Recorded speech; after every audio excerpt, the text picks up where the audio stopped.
Welcome to the Join My League Football Podcast with your host, Tim Collecca. Welcome to another edition of the Join My League Football Podcast.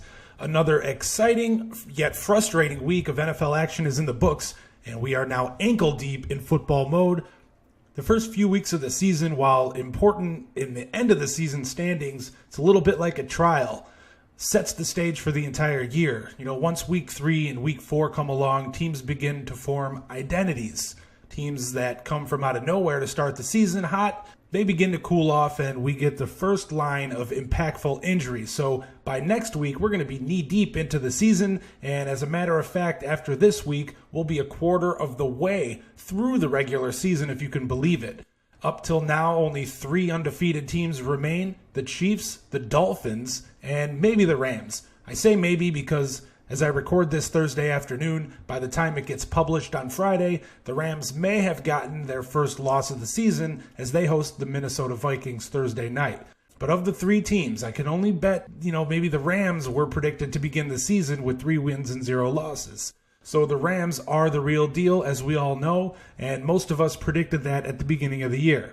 The other 2, the Chiefs and the Dolphins, that remains to be seen. I do expect a drop-off from the Dolphins at some point this year, and it could start this weekend as they head to New England to take on the struggling Patriots. As for the Chiefs, how long can they stay hot? They're 3-0 now, and while their defense has some real issues, their offense is the hottest and best in the NFL up until this point. They've been so good through 3 weeks that people are starting to compare them to the greatest show on turf, St. Louis Rams teams of the late 1990s. While up until this point, the comparisons may be fine, they'll fade away eventually. The Chiefs are known for epic meltdowns. In 2007, they started 4-3, only to finish 4-12. They were the last undefeated team in 2010. They finished 10-6 and lost in the first round of the playoffs. In 2013, they started out 9-0, finished the year 2-5. They made the playoffs that year, but blew a 38-10 lead against the Indianapolis Colts in the wild card round, lost that game 45-44. The Chiefs, they've quietly made the playoffs 4 out of the last 5 years, but they only have 1 playoff win to show for it. So while it's very inspiring to see Patrick Mahomes start off the year the way he has, I wouldn't get my hopes up if I'm a Chiefs fan. To me, it's only a matter of time before the Chiefs are exposed as frauds. And I don't mean to knock them, but their success has a lot to do with Mahomes. He's only 23 years old, he has a total of 4 career starts, and he doesn't have a defense to pick him up when he falls. He hasn't fallen yet, so everything is gravy in Kansas City, but when he does, and he will, they will be exposed. And as we head into Sunday, things are finally starting to take shape, but not without a losing record. I went 2-3 this week to improve, I guess, or not improve, my season record to 6-9 on the year. I hit on the Rams and New Orleans, but the Patriots laid the egg Sunday night. That didn't help me. Ryan Fitzmagic ended up looking like Ryan Fitztragic in the first half of Monday night. That cost the Bucs and myself a W. And the Andy Dalton I predicted that we would see at some point this season, he showed up a week early as his 4-interception sealed Cincinnati's fate. I do have potential on the week to go to 11-9. More realistically, 9-9. If I go 0-5 this week, that's going to put me at 6-14, and that's unacceptable. I'm not going to let that happen. I went in overall 8-8 on the week, and that brings my record to 29-17-2 on the year. Unfortunately, as you can see, my record on the show isn't up to par to my standards, and that's going to get fixed, I hope. And I'll get into picks a little bit later on in the show, but for now, it's time for some quick hits. Los Angeles Rams star cornerback Aqib Talib is expected to be out for a while as he's opted for surgery on his injured ankle. The surgery takes place today, which again, today's Thursday, you're hearing this Friday, and as of this recording, there's no timetable for his return. However, expect that timetable. That thing's going to change within the next day or so. Now, the NFL is going to move Thursday Night Football from the NFL Network to Fox and Amazon Prime Video starting tonight, or last night. Thursday's matchup between the Rams and Vikings is the first. It's going to be aired on Fox and Amazon Prime Video. More importantly, however, as it was announced on Tuesday that Hannah Kramer and Andrea Storm are going to provide commentary and analysis for the game. What makes this so important is that it's the first time ever that two females will broadcast an entire NFL game. And while no official word has been made just yet, Ryan Fitzpatrick is expected to be the Buccaneers' starting quarterback for their Week 4 tilt against the Chicago Bears. Coach Dirk Koetter said the team has a plan in place for Sunday and that both Fitzpatrick and the recently reinstated Jameis Winston have been informed about which direction the team is heading. Fitzpatrick did show his turnover tendencies Monday against the Steelers, but he also did score 27 points, nearly led Tampa Bay to a comeback victory. Meanwhile, Jameis Winston hasn't played a game since New Year's Eve last year. He wasn't exactly setting the league on fire then. So we can expect that Ryan Fitzpatrick will be the Tampa Bay Buccaneers quarterback on Sunday starting against the Chicago Bears. A number of recent incidents have come to light over the last few days involving Minnesota Vikings defensive end Everson Griffen. As first reported on Monday, Griffen made verbal threats to shoot a staff member at a Minneapolis hotel over the weekend. Then he proceeded to go to his teammate Trey Wayne's house, was walking shirtless in bushes. He left a few minutes later. Then police caught up with him. When they caught up with Griffen, he kept saying that God made me do it when asked why he went to Trey Wayne's house. Police reported that during the conversation, Griffen made a number of references about God, 777, and that people wanted to kill him. He agreed to an ambulance ride, but while being transported, he exited the ambulance walking with his arms in the air for fear of being shot. No charges were filed. Police said that they didn't arrest Griffen because he didn't commit a crime. However, Griffen did agree to check himself into a hospital for a mental evaluation. Thoughts out to Griffen, and I sure hope he'll be okay. And lastly, Miami Dolphins defensive lineman William Hayes tore his ACL on Sunday, apparently trying to avoid a roughing the passer penalties. So there you go. I feel like I'm beating a dead horse with this one, but are you happy now, NFL? Because that's how out of hand this rule has gotten. And I called it prior to week 1. I knew it was going to be an issue. He may not be a superstar, but he's an NFL player. Let's put it this way. William Hayes is most famous not for being a football player, but for admitting that he thought mermaids were real and dinosaurs were not. Outside of that, he's pretty unknown. But this is an NFL player we're talking about, and he tore his ACL trying to protect the NFL's star quarterbacks. He was tackling the quarterback, making his best attempt to roll to avoid landing on the quarterback, dug his foot into the ground, he twisted his knee the wrong way, and he tore his ACL. What'd I say? I told you. I told you this was going to happen. The NFL implemented this rule some 6 months ago or so.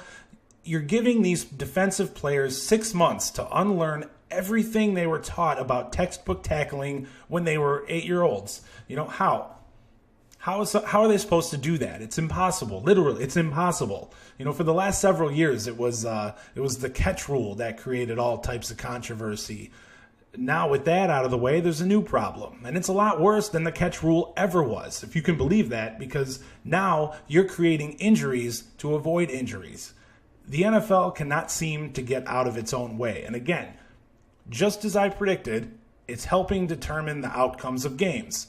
Clay Matthews has been flagged for this penalty each of the team's first 3 games. And they sit at 1-1-1, while, to be fair, they should be 2-1. You know, no one's been hurt worse by the rules than the Green Bay Packers, which is almost hilariously ironic, seeing as the rule was put in place after their quarterback's injury sparked the rule change last year. The rule cost them a win in Week 2, and that's not debatable. It cost them a win in Week 2 against the Viking. Everybody knows that. If not for the flag, the interception Kirk Cousins threw, that interception would have stood, and that would have sealed the Packers' victory. Fact. But it also hurt the Browns in Week 2 as well. You know, Myles Garrett, he was called for roughing the passer on Big Ben Roethlisberger, which set the Steelers up at the 4-yard line, who would then run the ball into the end zone a couple of plays later. You know, had it not been for that flag, the Steelers would have had to settle for a field goal, and the Browns likely would have avoided the tie and won the game. So the rule is impacting the outcomes of these games. And we're only 3 weeks in. Speaking of 3 weeks in, Trey Wingo of ESPN recently stated that 33 roughing the passer penalties have been called so far through this year. At this point last year, only 16 were called. That's more than a 100% increase. Even the quarterbacks are against this rule. And luckily, it seems the NFL is starting to get the hint because they have a meeting with the competition committee next week to discuss the calls themselves. And while it seems like no one is very confident that the rule will be eliminated altogether this season, the hope, I suppose, is that they communicate to the referees to lay off a little bit. You can't blame the referees, They're just doing their jobs. They're listening to the NFL, and they're following the rules whether they make sense or not. Even if the NFL tell the refs to lay off the flags regarding roughing the quarterback, what's that going to solve? It's going to create a whole nother issue. If you have a rule in place, how can you enforce it only sometimes? What are you going to do? Throw a flag when Clay Matthews lands on a quarterback, but not when J.J. Watt does? That's going to go over real well, especially in Green Bay. It's going to lead to even more confusion, dummies. Football is a contact sport, and the players will tell you that they know what they signed up for. You've essentially taken away all three aspects of being able to sack the quarterback. You eliminate headshots, fine. You take away low hits to the knee area, okay. What's left? It's like the midsection, right? Well, now you've basically taken that away too. There's not many options left.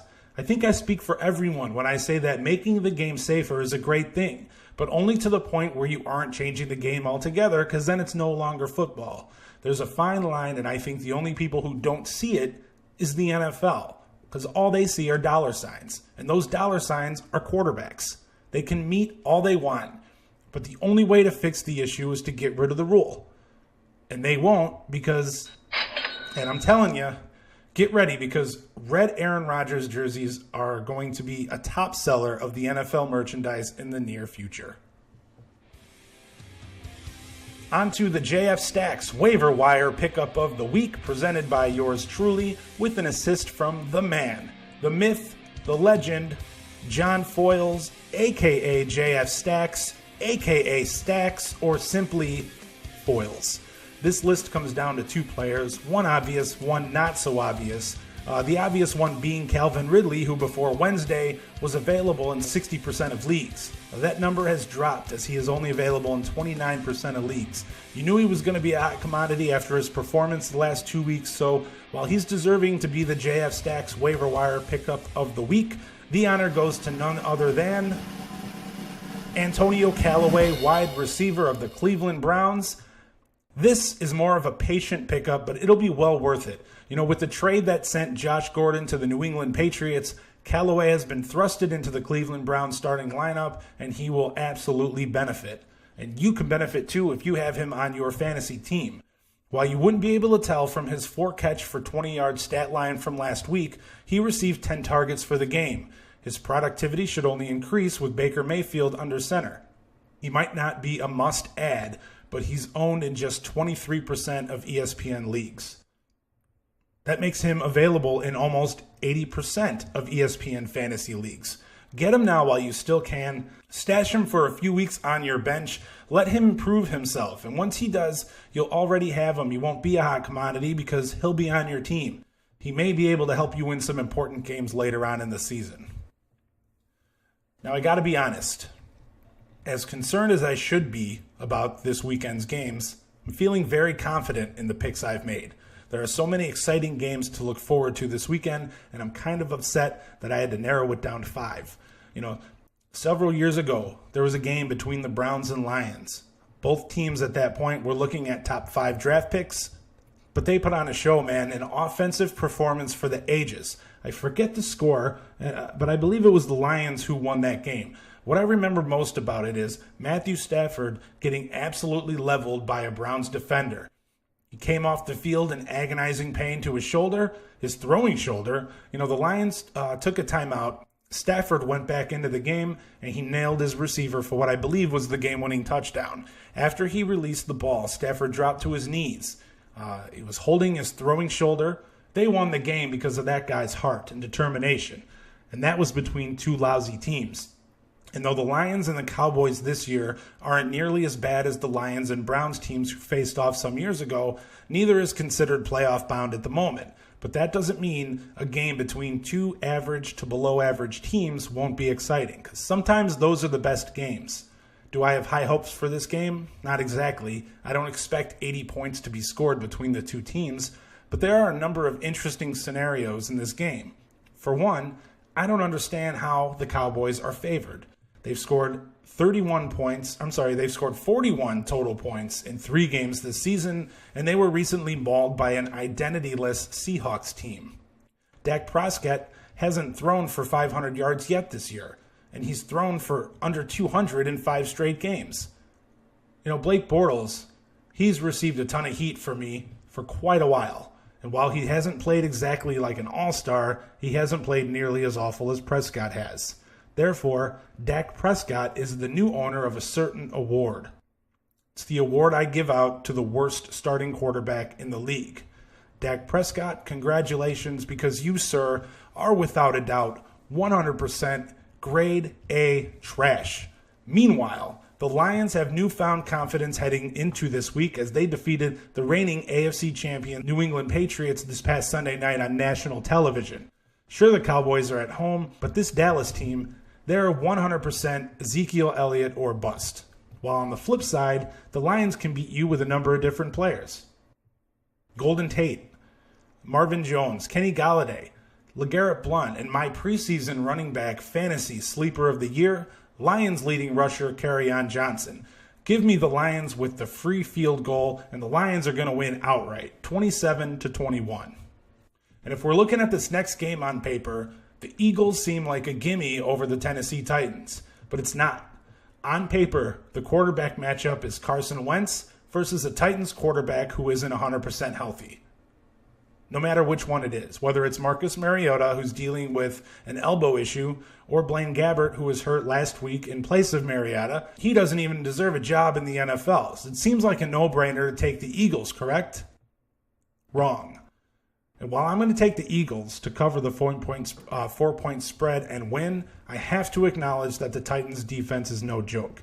This game is not a gimme. I think Titans can limit Carson Wentz, the Eagles' banged-up running back crew, and the wide receiver core to keep this game close. And they can win this game. But to win this game, they're going to have to score some kind of points. And that's something they've struggled to do so far this season. And I expect that trend to continue against an overwhelming Eagles pass rush. Play it safe, take the Eagles straight up, and only mess with the spread if you're feeling lucky. At 4 p.m. Eastern Time, we're going to be getting ready for the most exciting game of the week, in my opinion. We talked earlier about the Lions team, who have new hope entering Week 4 of the NFL season.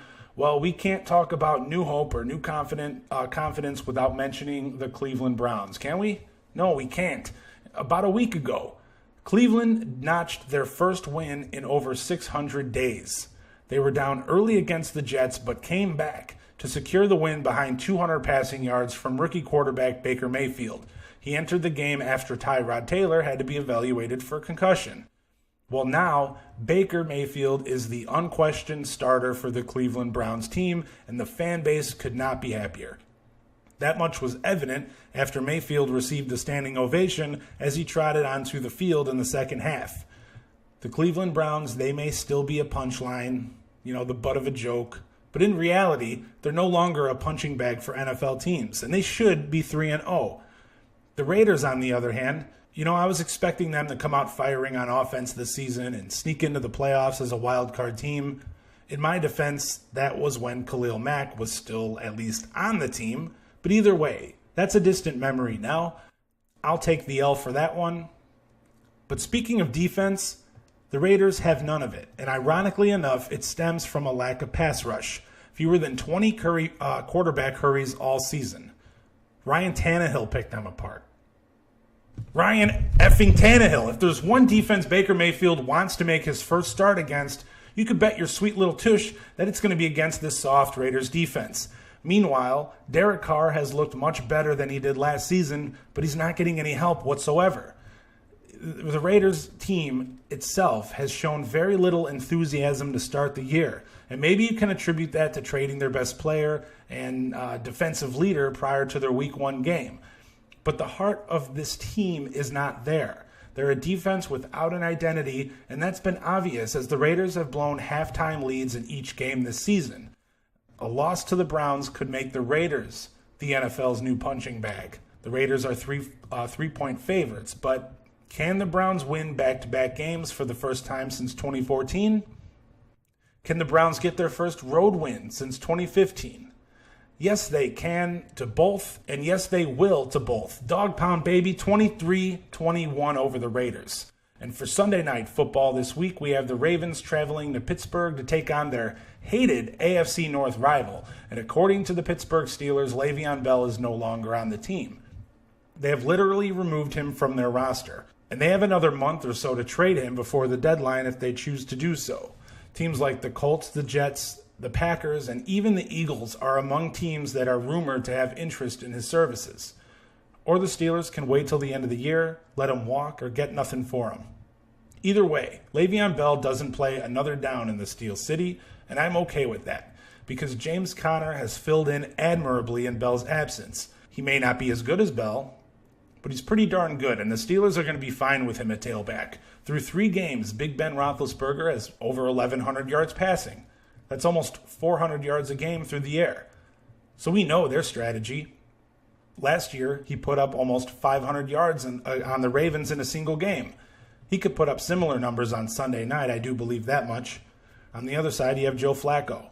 He's benefited tremendously from his new crop of receivers. And the Ravens offense, they've scored 12 touchdowns and 12 red zone trips, an NFL record, 100% success rate. But how long can they sustain that kind of success? That luck's got to run out at some point, right? You know, it is strange talking about a Ravens and Steelers game for over 2 minutes with no mention of the defensive side of the ball. That's because they're not worth mentioning anymore. They're no longer 2 defensive powerhouse teams. A few years ago, this was the best rivalry in football because of the defenses. An old school 10-3 final score with each team giving the other a black eye in the process, that was Ravens-Steelers. But those days are long gone. Baltimore, to me, if we're talking defense, they have a better one than the Steelers. But in their lone road game this season, they've given up 34 points to a Bengals team that doesn't have near the amount of talent as Pittsburgh has. I don't know who's going to win. Baltimore does look improved over last season. And Pittsburgh, although they have plenty of turmoil surrounding the club, they may have hit a switch last weekend in Tampa Bay. All I know is it's going to be another shootout Sunday night. It can go either way, but I'm going to go with the home team, more weapons at their quarterback's disposal. They're currently favored by 3, and I'm going to take them straight up as well. Steelers 38-34 over the Ravens on Sunday night. On to Monday night. This game's for the Broncos, man. It's of utmost importance for them if they want to stay relevant in the AFC West race. They're going to host their red-hot rival, Kansas City Chiefs. Monday Night Football, man. The Chiefs have a clear edge at quarterback position as Patrick Mahomes is leading the MVP candidate through 3 weeks of the season. And Case Keenum, he's not looked like the same guy that we saw in Minnesota last year, which for the record, I accurately predicted. The Chiefs had the edge at basically every offensive position over the Broncos. They scored at least 38 points in each game this season. Meanwhile, the Broncos haven't scored 30 since last September. Well, they're going to get their chance on Monday night because as good as the Chiefs have looked through 3 weeks, it's obvious their defense has some glaring holes. With that said, the Broncos will have the home crowd behind them, but the X factor is going to be Denver's secondary. Adam Jones and Tremaine Brock enter this game nursing injuries, and all of a sudden, Denver's no-fly zone looks suspect against a quarterback who has 900 yards to go along with 13 touchdowns and no interceptions to start the year. That spells trouble. I'll say it again, the Chiefs are going to slow down offensively at some point this season, but I don't think it's going to be Monday night. The Broncos are going to have to rely on Case Keenum to keep up with Kansas City's high-octane offense, and I don't think he's going to be able to. The Chiefs are favored by 4.5, and I think that's just about right. So give me the red team 34-28 over the Broncos on Monday Night Football. Value play of the week, something I noticed that I didn't want to spend too much time on, but there is value in playing the Miami Dolphins at plus 245 on the money line and getting 7 points on the road in New England. The Miami Dolphins are looking for their first 4-0 start since 1995. The Patriots are looking to avoid a 1-3 start to the season, a mark they haven't seen since 2001 when they won their first Super Bowl of the Brady and Belichick era. So that's a wrap on this week's episode of the Join My League Football Podcast. Subscribe to YouTube channel. Hit me up on Facebook, Twitter, and the IG. Let me know how your picks stack up against mine this week. And next week, we're going to highlight Week 4, look ahead to the best games of Week 5, and should Le'Veon Bell still be a Steeler, I'll take a dive and try to predict the top suitors for his services. Until then, enjoy the games this weekend. I hope your team wins unless they're playing my team. Kill your fantasy league, and have a fantastic weekend.